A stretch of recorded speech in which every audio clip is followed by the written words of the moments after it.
Obviously we're overjoyed with the building. When I first took up my post in September, there was absolutely no sign of this building whatsoever, and 7 months later we have a wonderful building which is fit for purpose for the students of Ysgol Morgan Llwyd in the sixth form.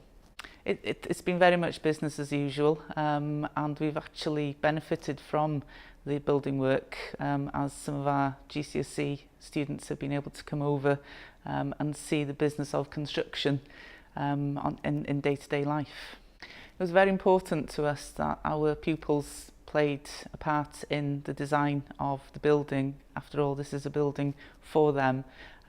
They've been part of the process in designing exactly what resources they would like for their study room and for their social room and for the classrooms.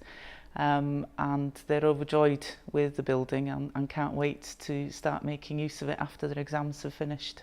The new sixth form block offers 8 classrooms with the technology to be able to work collaboratively with other schools.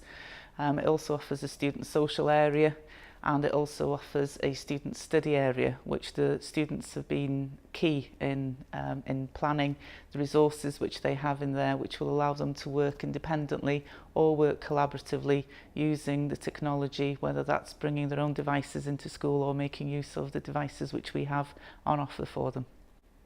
We can't thank the Welsh Government and the local authority enough for providing such a wonderful building, which hopefully will ensure that we offer the best for our students as they prepare either for the world of work or to continue with their studies in further education.